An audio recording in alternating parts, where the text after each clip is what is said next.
अस्सलाम वालेकुम दोस्तों।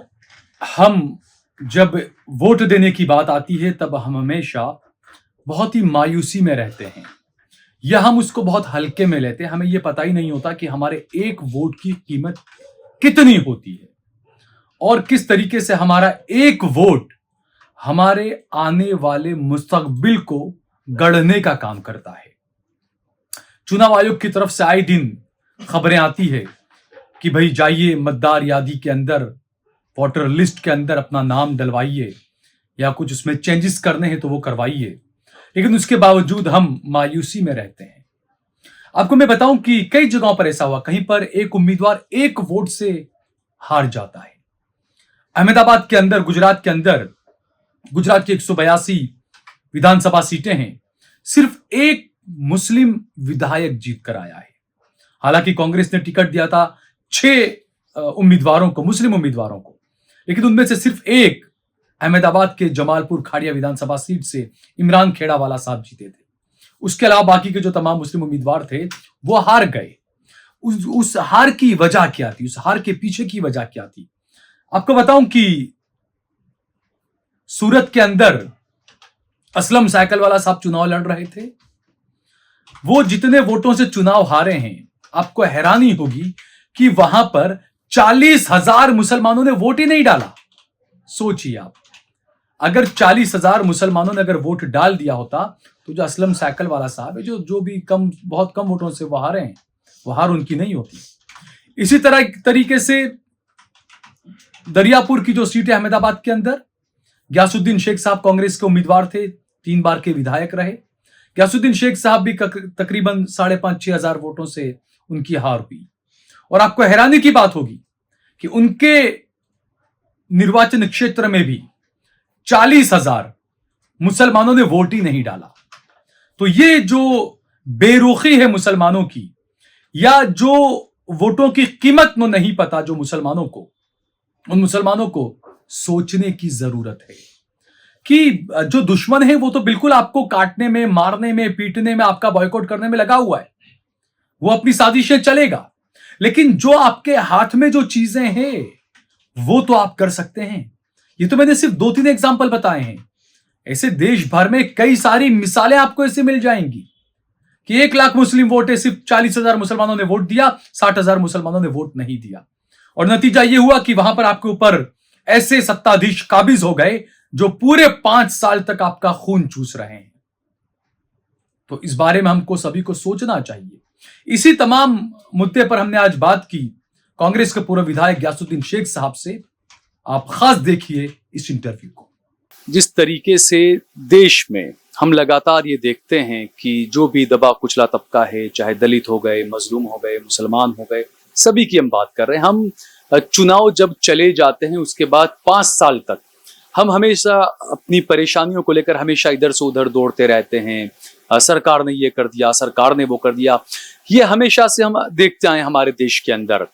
लेकिन यहीं पर इसी देश के अंदर, इसी देश के संविधान ने आपको कुछ अधिकार दिए हैं जिस पर आप कभी नजर नहीं डालते हैं। हमेशा हम देखते हैं कि सरकारों की तरफ से, हर जगह पर, इलेक्शन कमीशन की तरफ से ये बार बार कहा जाता है, बार बार एक ड्राइव चलाई जाती है कि भाई आप मतदार यादी के अंदर अपने नामों को अगर ऐड करवाना चाहते हैं या सुधार कुछ इसमें करवाना चाहते हैं तो अक्सर इलेक्शन कमीशन की तरफ से तारीखें होती है, अक्सर ऐसे कार्यक्रम चलाए जाते हैं। लेकिन अफसोस की बात है कि देश की जनता को, अल्पसंख्यकों को, दलितों को, आदिवासियों को और दबे कुचले तबके के लोगों को ये एहसास नहीं है कि उनके एक वोट की ताकत कितनी ज्यादा होती है। किस तरीके से आपका एक वोट जो है वो आपका मुस्तकबिल बदल सकता है। हमने पिछले 2 साल पहले चुनाव में राजस्थान में देखा था कि एक उम्मीदवार एक वोट से हार गया था, और ऐसे कई सारे मामले होते हैं।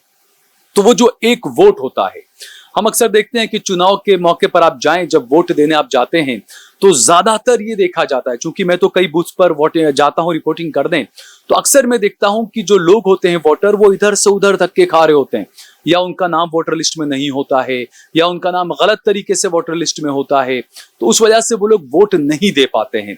और उसके बाद किस तरीके से आपको आपके रोजगार को, आपके मकान को, आपकी जिंदगी की जो चीजें होती है उसको किस तरीके से चैलेंज आपके सामने होता है, वो आप पूरे 5 साल तक आपको देखना पड़ता है। तो इस वक्त भी जो है वो अलग अलग तरह से ड्राइव चल रही है। एक मर्तबा हो चुका है कि भाई आपको अपने मतदार यादी में नाम डालना है, सुधारना है, तो आप आइए। एक तारीख निकल गई, लेकिन जाकर हमने देखा कई जगहों पर कि जिस तरीके से लोगों को आना चाहिए अपने नाम को मतदार यादी में डलवाने के लिए या उसमें सुधार करवाने के लिए, लेकिन मायूसी नजर आई। और दूसरा हम ये भी देखते हैं कि जब वोट देने जाते हैं तो लंबी कतारें देखकर वापस आ जाते हैं। तो ऐसे में हमें समझना चाहिए कि एक तरफ वो लोग हैं जो 80-20 का नारा देते हैं कि हम 80% आप 20%, कैसा मुकाबला होगा आप समझ सकते हैं। लेकिन ऐसे नारों से डरना नहीं, आपको 80-20 के सामने लाइन में डटकर खड़े भी रहना है। मतदार यादी के अंदर अपने नाम ज्यादा से ज्यादा आपको करवाने, ऐड करवाने, अपने नाम सुधारा, अगर कुछ उसमें चेंजेस है तो वो करवाने हैं। गुजरात के अंदर ही अभी अलग अलग चुनाव आने वाले हैं, नगर पालिका के चुनाव आने वाले हैं, 2 महीने के बाद में अहमदाबाद म्यूनिसिपालिटी के चुनाव आने वाले हैं, अलग अलग म्यूनिसिपालिटी के, राजकोट, भावनगर, हर जगह पर चुनाव आने वाले हैं। तो उसी को लेकर आज हम बात करेंगे गयासुद्दीन शेख साहब से, किस तरीके से मायूसी होती है और एक एक वोट की किस तरीके से कीमत होती है, जनता को क्या करना चाहिए, उसके बारे में हम बात करेंगे। गयासुद्दीन साहब बहुत बहुत शुक्रिया, आपने हमें वक्त दिया। गयासुद्दीन साहब, जिस तरीके से ये जो ड्राइव चलाई जाती है इलेक्शन कमीशन की तरफ से कि भाई आप आइए, अपना मतदार यादी में आपका नाम आपका अगर ऐड करवाना है, क्योंकि ज्यादातर ऐसे होते हैं कि 18-19 साल के हो जाए तो उनका आधार कार्ड तक नहीं होते हैं, इलेक्शन का उसमें नाम, वोटर लिस्ट में नाम डलाना तो बहुत दूर की बात है। एक तारीख निकल गई, लेकिन जिस तरीके से लोगों में बेदारी आनी चाहिए वो नहीं आ पा रही है। इतने बड़े बड़े ऐड दी जाते हैं इलेक्शन कमीशन की तरफ से और सारा, लेकिन लोगों में वो बेदारी नहीं, अपने वोट की कीमत लोग नहीं समझ पा रहे हैं अभी भी।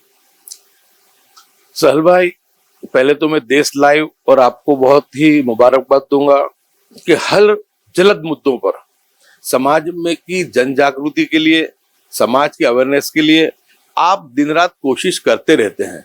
और एक बहुत बड़ा इश्यू जो हमारे मुस्तकबिल के साथ जुड़ा है, क्योंकि हमारी मुस्तकबिल के फैसले विधानसभाओं में और संसद में होते हैं।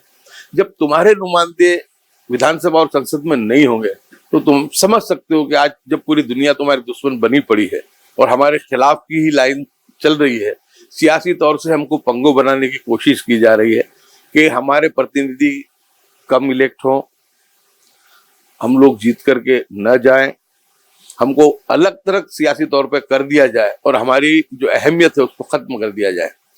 तो जब कोशिश वो चल रही है एक फांसीवादी परिबलों के द्वारा, लेकिन ऐसे वक्त में आपने जो ये मुहिम उठाई है तो मैं फिर से तहे दिल से आपका बहुत शुक्रगुजार हूँ।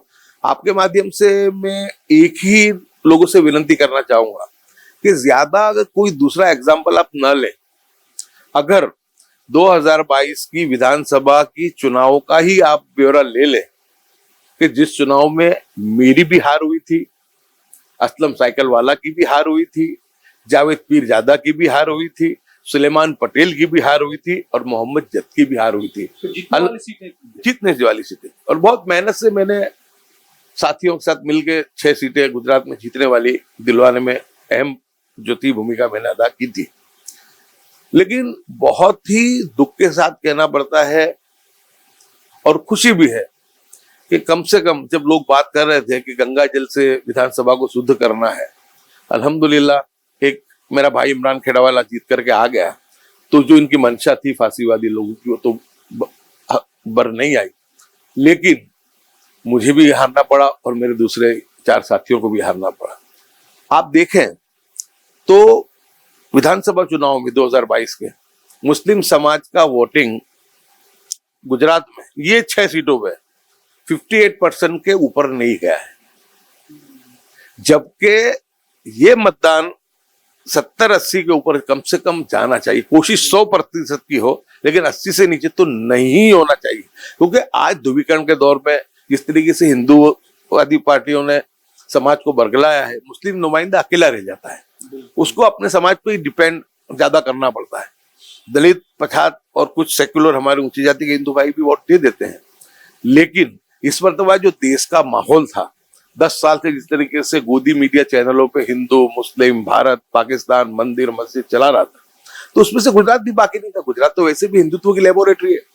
और उस वक्त में हमारा मतदान जो था, मैं आपको बोलूं कि दरियापुर विधानसभा में 97,000 मुस्लिम वोट हैं, लेकिन उसमें से जो मुस्लिम समाज का मतदान जो हुआ था वो 58,000 के करीब का हुआ था। आज सोच सकते हैं आप कि 41,000 लोगों ने अपने वोटिंग का मताधिकार का उपयोग नहीं किया। दूसरे भी बहुत सब कारण थे, सब जानते हैं, बहुत चर्चा हो चुकी है। जो आपने बताया कि 40-41,000 लोगों ने वोट नहीं दिया मुसलमानों ने, तो एक तरफ तो मुसलमान बात करता है नुमाइंदगी मिलनी चाहिए, नुमाइंदगी मिलनी चाहिए, लेकिन खुद ही बिल्कुल इस मामले में वोट देने को लेकर बिल्कुल इतना ज्यादा मायूस है। तो मैं तो बिल्कुल सही बात है आपकी, मैं तो इसके लिए जिम्मेदार फांसीवादी, वो तो हमारे दोस्त नहीं, हमारे दुश्मन है, हमको वो लोग सियासी तौर से खत्म करना चाहते हैं। लेकिन ये जो सीटें गई हमारी जो थी गफलत की वजह से गई। असलम साइकिल वाला के वहां 1 लाख मतदान है, वहां पर भी आप देखोगे मुस्लिम समाज का मतदान 57% था, यानी वहां पर भी लगभग 40-45,000 लोगों ने वोट नहीं दिया। सुलेमान पटेल वागरा जो हमेशा अक्सर जीतते थे हम, सुलेमान पटेल वाली सीट में भी यही हुआ कि वो जीतने वाली सीट हम हार गए। जावेद पीरजादा साहब की सीट थोड़ी टफ है, लेकिन उसके बावजूद भी अगर हमारा मतदान सही होता तो वो भी हम जीत सकते थे। वहाँ 25% ही मुस्लिम है, लेकिन उनकी एक अच्छी इमेज, पीरे तरीकत है, हिंदू समाज भी वोट देता है। लेकिन जो ध्रुवीकरण की राजनीति थी उसका असर वहां पर भी हुआ कि जो हिंदू वोट उनको हमेशा मिलते थे वो नहीं मिल पाए, बड़ी तादाद में नहीं मिल पाए। मोहम्मद जत अबड़ासा सिर्फ 8-10 हजार वोटों से हारे। अगर वहां पे जब हमारे 70,000 के आसपास वोट थे और अगर उसके अंदर हमने मतदान कर दिया होता तो शायद मोहम्मद जत भी हारे नहीं होते।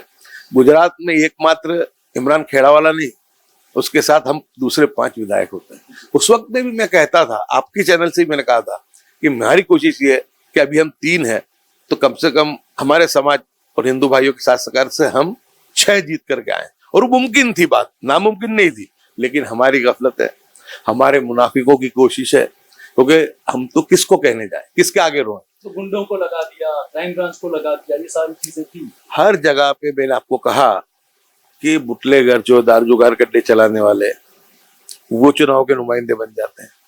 क्राइम ब्रांच, ATS ये खुद मैनेज करके देती है। यूपी में भी आरोप लगा अखिलेश ने कि मुस्लिम वोटरों पर बंदूक तान रहे हैं, तो ये गुजरात में भी यही चलता था कि किस तरीके से रोका जाए, पुलिस और क्राइम ब्रांच और ये सब। ये आपको पता है, ये गुजरात हिंदुत्व की लेबोरेटरी है और यहाँ पर इन्होंने जो थे हमारे ही मुनाफिकों को, जो भाजपा के भड़वे कहूंगा मैं, जो दलाल है, वो हाथा बन के अपने ईमान को चंद रुपयों की खातिर उन्होंने बेच दिया। और आज ऐसा दौर है कि हर तरफ से बुलडोजर चल रहे हैं, दंगे फसाद हो रहे हैं, हमारे नबी सल्लल्लाहु अलैहि वसल्लम की शान में गुस्ताखी हो रही है। तो जब हम 3 MLA थे, मैं, इमरान भाई और जावेद पीरजादा था, उस वक्त में भी हम बहुत मजबूती से लड़ाई लड़ते थे, आवाज उठाते थे। अगर 6 होते तो हम कितनी बेहतरी से काम कर सकते थे। तो कहाँ तो 12 हुआ करते थे गुजरात के अंदर, 12-14 MLA हुआ करते थे। हाँ, वो उस वक्त में जो था कि ये जो ध्रुवीकरण की राजनीति शुरू नहीं हुई थी, लेकिन 85 के बाद से और जब से राम जन्मभूमि बाबरी मस्जिद का मामला शुरू हुआ उसके बाद से पूरे हिंदुस्तान में इसका असर हुआ है और नुमाइंदों की तादाद कम हुई। लेकिन ये सीटें तो ऐसी थी कि हमने अगर 80% मतदान कर दिया होता तो हम जीतने ही वाले थे, हारने की कोई गुंजाइश या कोई जगह थी। हम हमारे दुश्मन से कैसे रहम की उम्मीद कर सकते हैं। सबसे पहले तो समाज को जिम्मेदारी निभानी, फिर 5 साल जो है फांसीवादियों के लिए बुरा भला कहना, जुल्म हो, अत्याचार, मॉब लिंचिंग के वीडियो को बस अपना मुस्लिम समाज के आगेवानों ने, कार्यकर्ताओं ने जिम्मेदारी बना लिया है कि कहीं मॉब लिंचिंग हो गई, कहीं पे बुलडोजर चल गया, उसकी बस को व्हाट्सएप करना, कहीं पे आप सल्लम की या इस्लाम की तो उसको सिर्फ मोबाइल पे जो है उसको चलाना। लेकिन उसका हल कहाँ है? हर चीज का हल सियासी है, क्योंकि तुम्हारे लिए जो जितनी भी पॉलिसी दुनिया में इतने दिन हो तो दुनियावी मसाइल तो तुमको दुनियावी तरीके से हल करने पड़ेंगे। वो संसद में और विधानसभाओं में हल हो सकते हैं। जब उसमें ही तुम्हारे नुमाइंदे नहीं होंगे तो किस तरह? आज हम 3 थे, अगर 6 होते तो कितना बेहतरीन काम करते। आज मैं अकेला रह गया। कभी कभी मैं बहुत मायूसी फील करता हूँ कि जो मेरी तलवार की बूठी हो गई, फिर भी मैं मेरे तरीके से अल्लाह की जो तौफीक और अता और उसकी जो मदद है उससे मैं पूरी कोशिश करता हूँ। इमरान भाई, जावेद भाई, दीगर आगेवानों को साथ में लेकर के आवाज को उठाने की। लेकिन जो बात जब मैं विधायक था तो रात को 2 बजे DGP को उठा सकता था, कलेक्टर को उठा सकता था, SP को उठा सकता था, और क्या काम 15 साल गुजरात में। लेकिन आज मेरी मर्यादा है, मुझे मेरे प्रोटोकॉल में चलना पड़ता है। कि मैं सुबह के पहले बात नहीं कर सकता ऑफिस टाइम पे। तो यानी इतनी परेशानी, इतनी मजबूरी आती है और उसका जिम्मेदार और कोई नहीं। हमारी जो है मायूसी, हमारी ना समझी, इसको महत्व ना देना। क्योंकि दुश्मन का तो काम है, दुश्मन तो आपके खिलाफ सारे हथकंडे अपनाएगा, लेकिन ये सही बात है कि जो आपके हाथ में है तो ये एक बड़ी जिम्मेदारी उम्मत के ऊपर है कि कम से कम अपना वोट प्रतिशत को बढ़ाना, अपने डॉक्यूमेंट्स को सही करना, मतदार यादी में अपने नाम शामिल करवाना।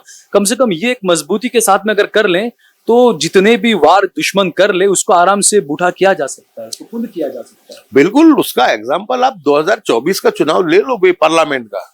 मुस्लिम समाज ने एक तरफा पूरे हिंदुस्तान में इंडिया गठबंधन के लिए मतदान किया और 70 से 75% किया।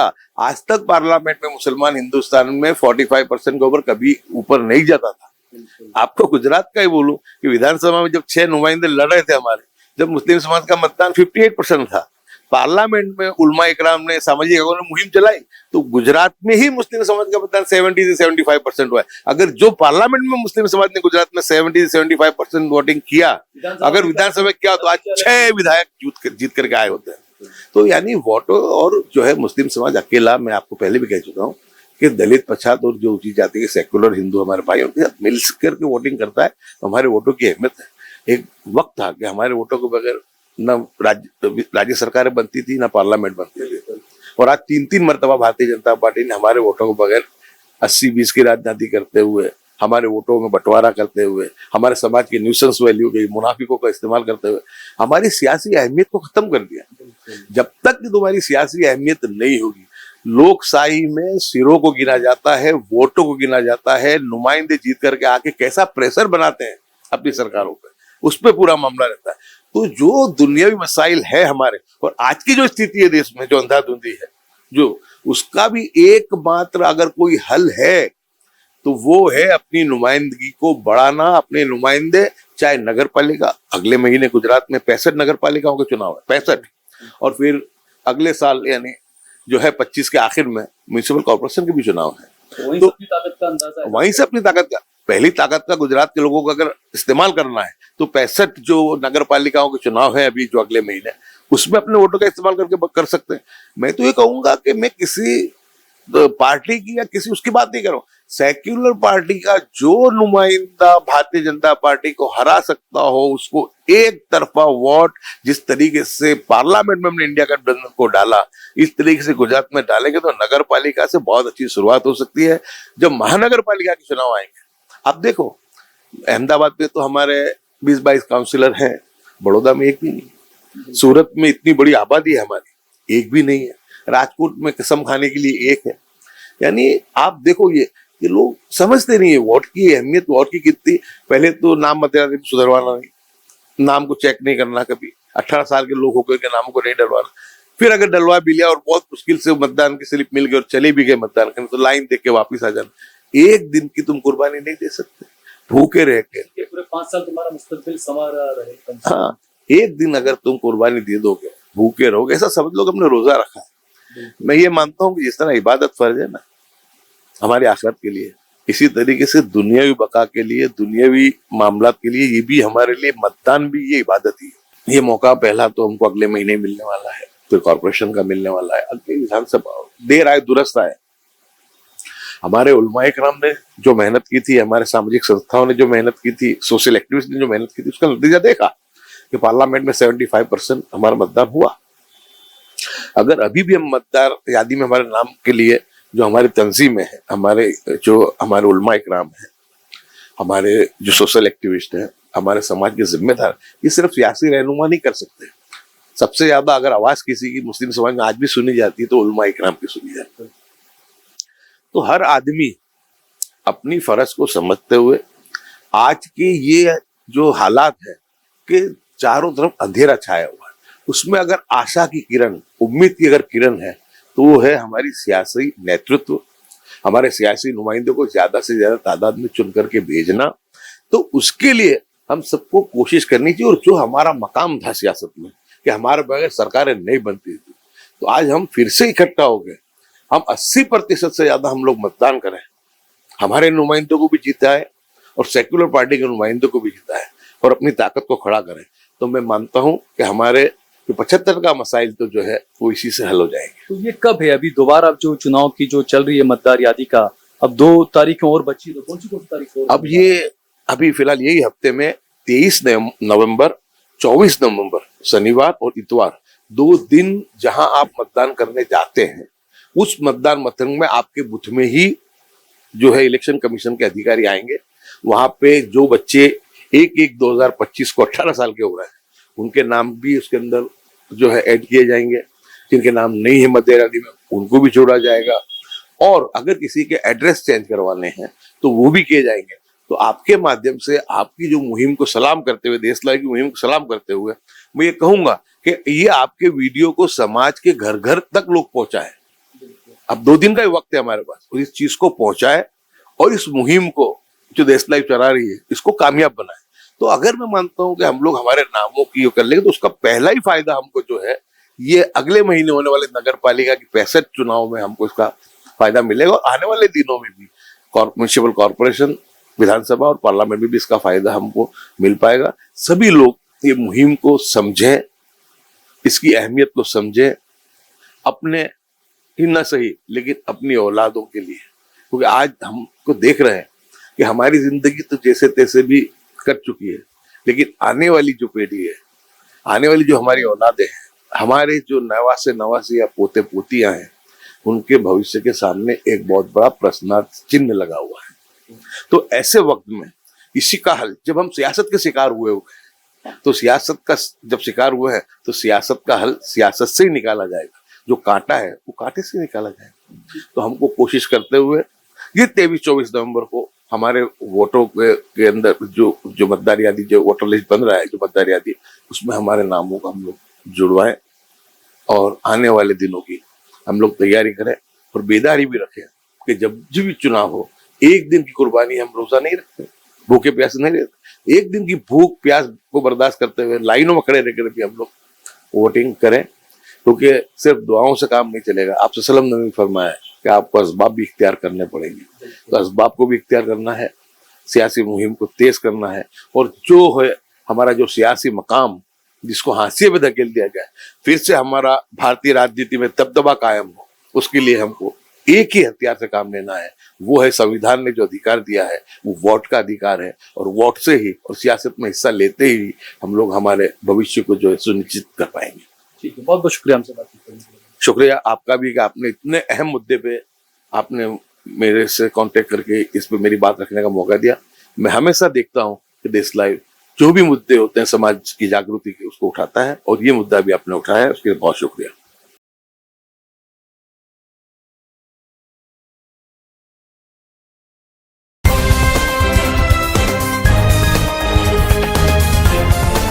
देश और दुनिया की तमाम छोटी और बड़ी खबरों के लिए हमारे चैनल को सब्सक्राइब करना न भूलें और बेल का बटन जरूर दबाएं।